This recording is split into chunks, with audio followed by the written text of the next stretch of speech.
It never ceases to amaze me, the crazy crap that you can buy off of eBay.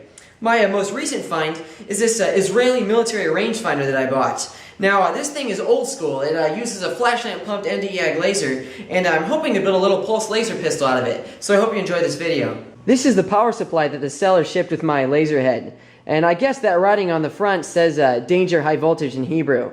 Now, I'm not quite sure what's inside this thing. It's probably a little pulse forming network that's used to power that flash lamp.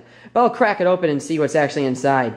I guess I got a little too zealous with that hacksaw there, because I ended up cutting through some of those electrical components, as well as my finger. So yeah, I don't think I'll be using this component. But luckily, powering flash lamps is not that difficult. And in fact, I have some old cameras here, so I can use components out of those to power the laser flash lamp in there. The flash circuit inside of cameras is actually pretty interesting. So it starts by taking 3 volts DC and stepping up to about 330 volts to power that capacitor there.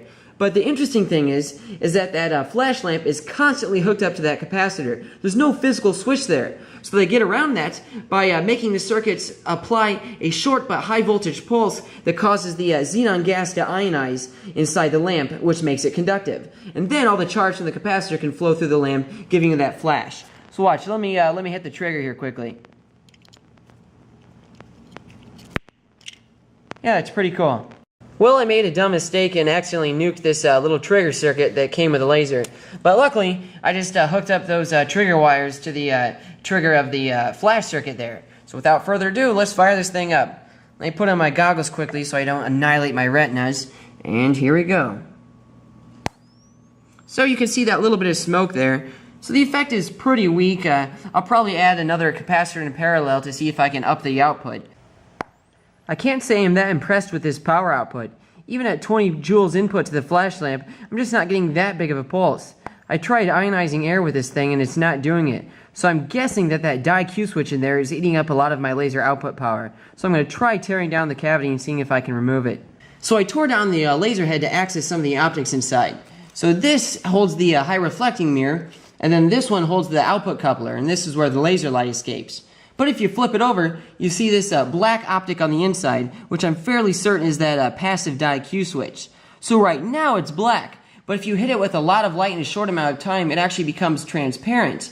And that's actually how it works inside the laser cavity. So this optic won't let any light through it until there's enough energy built up in the cavity, and then it becomes transparent, allowing all the energy in the crystal to be released at once. And that's how you get those short but very intense pulses of light.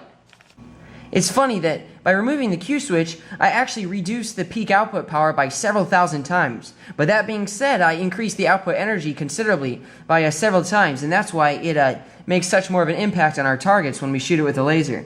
Let me fire it up here in the dark. I took all those parts and crudely threw them on this old BB gun here, and I even added a couple extra capacitors to increase the output energy. And while it definitely works, I still think that it's missing something.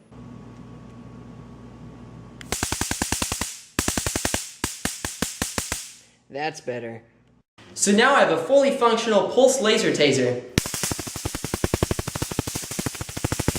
Now this thing is very impractical, simply because it's so dangerous. I mean, there's enough energy stored in that laser power supply to easily stop my heart. Plus those pulses of light are peaking in the several thousands of watts, which could just annihilate my retinas. But without further ado, let's destroy some stuff. Let's charge up those capacitors.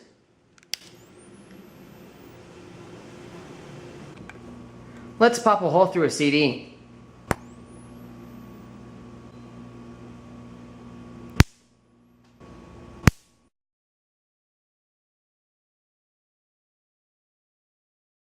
The laser is definitely able to blow some holes to that CD.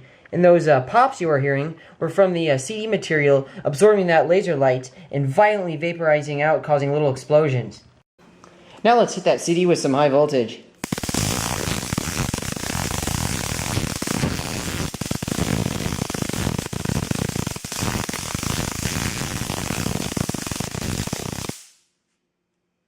Huh, the damage is slightly more apparent than the laser.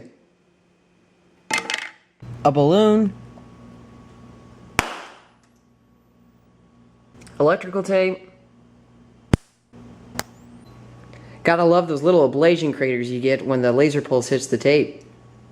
Let's see if this thing can remove rust off these wire cutters.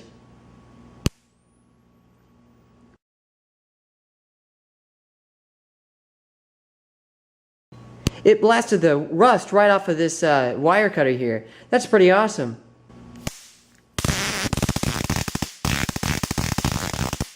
Yep, lasers are better at removing rust. A fluorescent light bulb.